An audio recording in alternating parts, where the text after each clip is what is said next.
Alien Prince was left to die in vacuum until a human shared his only suit. The alarm screamed through the narrow corridors of the destroyer-class warship Erevan's Fist, a brutal vessel belonging to the human fleet that had spent years cutting through alien resistance with efficiency and cruelty, and in the chaos of a failed skirmish on the edge of disputed territory, the brig spilled open with smoke and sparking lights. But none of that mattered compared to the sight in the viewport where the officers had dragged their prize to make a public example of him. The alien prince, heir to a throne that no longer held much power but symbolized unity for dozens of scattered alien worlds, his figure shackled in chains of alloy meant to dampen his strength and cut off his psychic resonance, shoved forward by guards until he stood at the threshold of the airlock, his slender frame trembling not with fear, but with the effort of standing tall despite the jeers of human crew who had gathered to watch the execution, their captain barking that the galaxy needed to see no alien noble was beyond the reach of human law. And the alien prince, despite his bruised face and bleeding lip, lifted his chin with a defiance that sparked unease in at least one heart among them, for among the gathered soldiers was a human pilot named Kale, young yet battle-hardened, who had flown strike craft in too many battles to count, and though he had told himself long ago to shut out pity, to harden his heart against the suffering of the so-called enemy, something in the quiet dignity of the prince stirred him. Something that clawed past the uniform and the propaganda drilled into him since training, because Kale could not unsee that this wasn't a monster but a boy not much older than himself, bound and bleeding and about to be shoved into the dark where vacuum would strip his breath in seconds. And when the captain shoved the release panel, ordering the guards to cycle the airlock, Kale felt his pulse thunder with something raw, something reckless, something that whispered this was wrong, this was murder, not justice, and as the outer door began to open, the alien prince's eyes swept across the faces of those watching, finding nothing but malice until they fell on Kale, locking there as though he had seen a crack in the wall, as though he could sense the hesitation, and Kale felt like those alien eyes pierced into his chest and left him exposed, torn between duty and conscience. But the choice was stolen when the klaxon changed pitch, the ship suddenly lurching as an enemy frigate's barrage struck the hull, jolting everyone sideways. Alarm screaming of decompression in another section. And in the confusion, Kale acted, sprinting forward past stunned officers, his fists flying as he struck down the nearest guard with the desperation of someone who knew he was crossing a line he could never uncross, his hand slamming on the emergency override to seal the outer hatch before the prince was vented, chaos erupting as crew shouted betrayal, the captain spinning with rage, but Kale didn't wait. He tore the restraints free with a stolen keycard, shoving the alien prince back into the corridor as blaster fire erupted, and without hesitation Kale ripped at the seals of his own flight suit, pulling free the reserve helmet and regulator, forcing it over the prince's head, shoving the alien against the wall as the corridor lights strobed, shouting above the noise that if he wanted to live, he had to run, because Kale had just given up the last shred of loyalty he had to the fleet and placed his fate in the hands of someone who a day earlier he might have sworn to kill. And the prince, still stunned, gasped through the regulator, his voice breaking with disbelief that a human would do this, but Kale just barked at him to move. His thoughts a storm of panic and determination, because the only way either of them would survive was to reach his docked fighter at the far end of the hangar before the rest of the crew realized what he had done. And already footsteps thundered down the corridor, weapons raised, orders shouted to kill the traitor and his prize. But Kale dragged the alien prince with him, blaster fire sparking off the bulkheads. And in those burning minutes every step seemed endless, every turn filled with the chance of death, until at last they stumbled into the hangar where smoke and chaos reigned from the recent attack, fighters half-fueled and techs fleeing for cover, and Kale sprinted for his ship, shoving the prince into the narrow cockpit before climbing in himself, ignoring the pounding on the canopy as crew tried to stop them, because once the engines roared to life there was no turning back, the deck buckling under the power of the thrusters, and with a scream of tearing metal, the fighter burst from its restraints and shot into the stars, alarms chasing them as the captain's voice cursed betrayal into the cums, promising Kale would be hunted until the ends of space, but Kale only clenched his jaw, his heart racing as the planetless void stretched before them.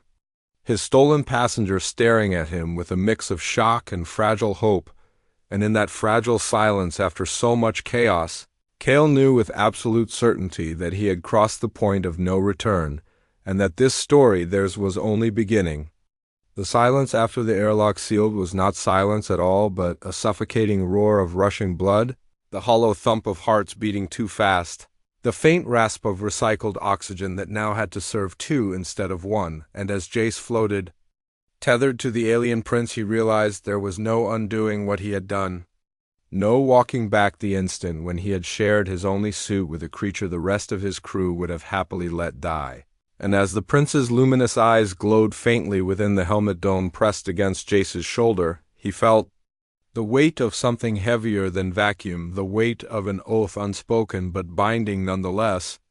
and Jace tightened the coupling of the air hose as the prince's breath came shallow and ragged, fighting to adapt to the human mixture of gases in the system, but slowly, agonizingly, the alien's lungs caught the rhythm, his chest rose steady, and his trembling eased, and Jace allowed himself the smallest sigh of relief, though the situation was still more hopeless than hopeful, for they were drifting outside a ship whose captain would blast them both to atoms if he discovered what Jace had done, and their tether to the hull was no guarantee of safety, only a fragile line to a hostile home. Jace murmured over the cum, his voice muffled by the helmet mic. "Hold steady. Don't fight the flow. Let it fill you slowly." And to his astonishment, the alien prince answered, not with words Jace could understand, but with a low melodic sound that seemed both thanks and endurance, the syllables curling like music that somehow pierced the thick static in the channel. And Jace blinked hard because in that sound there was dignity, a reminder that this being was no nameless prisoner, but royalty.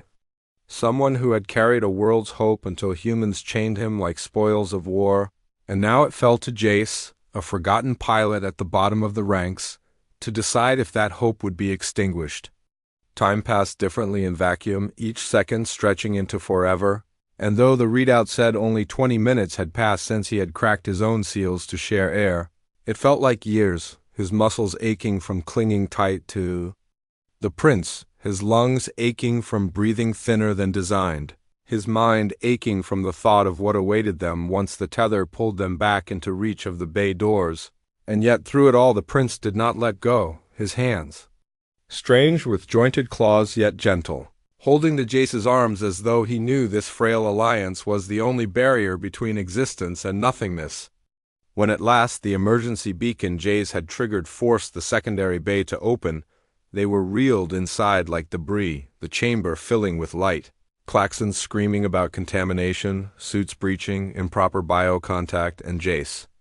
braced for the storm. But even he could not have prepared for the sight of Commander Reese waiting beyond the glass, his face carved in fury, his eyes burning with betrayal because he knew instantly what Jace had done and he did not forgive. The decontamination sequence dragged forever, sprays of neutralizing foam coating them both, sensors flashing angry red about alien pathogens mixing with human oxygen. But all Jace cared about was that the alien prince still breathed, still leaned into him weak but alive, and when the locks finally hissed open, Marines surged forward, weapons raised, orders shouted, and Jace was torn from the prince's side, thrown against the wall, helmet yanked away, as the alien prince staggered on trembling legs and was forced down under electrified cuffs, his faint cry echoing more like grief than fear, and Jace struggled, shouting that the prince would die if they separated him now, that the gas mix had already altered his system, that it would kill him to be ripped away, but his words were drowned by Ree's barked command, "Silence him." The blow across Jace's jaw snapped his vision white, and for a moment he thought he had lost, that his defiance ended here. But then through the blur he saw the prince's gaze fix on him, unwavering, steady, despite pain, and Jace understood that the bond was not broken, not yet, not even by violence. Dragged through the corridors, his wrists bound in restraint clamps, Jace was paraded before the crew as a traitor, his name spat in disgust, and though humiliation burned hotter than pain, He kept his eyes forward because shame did not matter. Only survival, and he had promised survival when he had shared that suit, whether he had spoken the words or not. They threw him into the brig, ironies not lost on him, as the very cells that had once held the alien prince now held him, and Reese came in person, leaning close through the barrier to say, "You've doomed yourself for nothing, pilot. Heal. Be executed before dawn and you'll watch. That's the price of treachery." And Jace stared back, teeth bloody, lips split, but he smiled, because the commander did not understand that something had already shifted beyond his control, that the human crew had seen a man risk everything for a prisoner, that some of them would whisper about it, question it, wonder why a pilot would sacrifice himself for an alien unless there was something worth saving. And doubt was the one contagion no quarantine could contain. Hours dragged in the brig, but Jace did not count them, instead replaying every moment of their desperate struggle outside, the look in the alien prince's eyes when the air filled his lungs, the music-like voice humming thanks, the grip of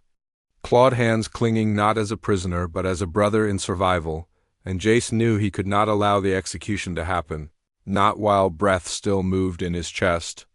And though the brig walls were strong, though guards patrolled, though cameras watched, he was a pilot trained to find routes where none existed, and his heart had already charted the course he would break free, and he would save the prince again or die in the attempt. The alarms had long since gone silent, replaced by the deeper and more unsettling quiet of a ship broken past repair, a hollow grave drifting between stars, and the human floated tethered to the alien prince, their breaths shallow and ragged. Inside the cracked confines of a suit that had not been meant to bear two lives at once. And yet it had, for stubbornness had held, ingenuity had patched holes where none should have been, and sheer unwillingness to let go had kept them alive through storms of debris and the relentless pull of vacuum. And now, as they clung to a fractured panel that still glowed faintly with power, the human felt the ache in his lungs, the dull pounding in his skull, and knew that his body was being stretched past its limits, that no training or discipline could overcome biology forever. And yet, when he looked through the mist of his visor at the alien prince, pale and trembling but still alive, still gripping his arm as though the connection itself kept him tethered to life, he found another reserve of strength and willed himself. Not to give in, not now, not when survival had been dragged so far. The ship's wreckage had carried them into a slow drift near the skeletal remains of a destroyed fleet. Graveyard of war, twisted hulls of human and alien craft alike locked together in silence. And somewhere in that field there might still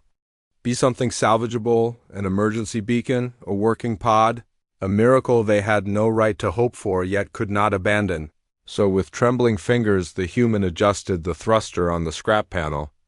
nudging them towards a shattered cruiser that once bore the insignia of the alien prince's dynasty, its hull torn open like a wound, quarters exposed to the void, but within its broken belly still the faintest flicker of energy, like a dying heartbeat waiting to be rekindled. They slipped inside, careful, cautious, boots scraping against jagged metal, air tanks nearly drained, every breath a count, and when they reached what might have once been a command deck, the alien prince stopped, eyes wide with the pain of memory, for here lay the skeletons of his people, frozen in place, expressions of terror preserved forever in the frost of vacuum, and he reached out a shaking hand to brush the insignia on a fallen guard's armor, whispering words in his own tongue that the human did not understand yet felt in his chest, grief heavy and raw, and for a moment the human wanted to turn away,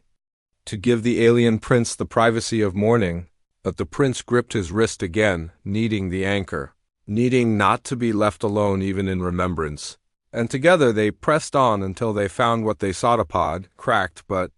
whole enough to dream on, and inside, an emergency beacon blinking a faint rhythm like a dying star refusing extinction. The human wasted no time, forcing frozen levers, sparking old systems to life with desperate blows of his fist, while the alien prince sat slumped, lips blue, hands trembling too much to help, until at last the beacon's red light steadied, and sent its scream into the void, a cry across the gulf of stars that said, "We are here, we are not gone, we are waiting," and then they could only cling to hope, knowing it might be hours or days before anyone answered, knowing that time itself was now the true enemy. Hours bled together, the humans sharing sips of recycled air, leaning against the alien prince so that they could warm one another, fighting the hallucinations that came with deprivation, and in those drifting hours they spoke not of war, not of politics, but of small things, of the alien prince's childhood on a world where the skies shimmered green with aurora, where oceans sang when the wind moved across them, of the humans' memories of Earth, of rain striking tin roofs, of soil beneath fingernails, of a mother's voice calling a name at dusk. And in the exchange of these quiet truths, they found something that war had not given them permission to feel, a bond more enduring than treaty or blood, and perhaps more dangerous too. When rescue came, it was not human nor alien, but a neutral vessel answering a broken distress code, its crew wary at first to see enemies bound together in one suit. But when they saw the human half-collapsed, yet refusing to release his grip on the alien prince, and the prince, despite weakness, still clinging fiercely to the human, they did not pry them apart, but lifted them together, set them gently in the medbay side by side, and for the first time in days they breathed clean air, let their bodies sink into real safety, though neither released the other's hand. In the days that followed, when officials came, when commanders demanded explanations, when politicians from both species saw in their survival either scandal or opportunity, the human said nothing. The alien prince said less, and both refused to speak of what had passed in the void, for it belonged to them alone, not to governments nor war rooms. But there was no stopping what their survival represented. A story that spread like wildfire across human colonies and alien worlds alike, that in the blackness where only death had been meant to wait, an alien prince had been left to die, and a human had chosen to give up half his own breath, his only chance at survival, to share his suit and keep another alive. And though the war still burned, though fleets still clashed, the story cut through with the power of something undeniable, that perhaps survival was not a matter of species, but of choice, of loyalty, of seeing another being's life as worthy of saving even at the cost of one's own. In time, when both recovered, they met again, not in secret but in open defiance of the factions that wanted them enemies. And when asked why, the human only said, "Because I could not let him die." And the alien prince, regal again though scarred, spoke simply, "Because he chose me when no one else did." And in those words lay the seed of something greater than both of them, greater than war itself, a reminder to all who listened that in the endless dark between stars, the only light worth following was the one that burned when two lives, alien and human, refused to let go of each other.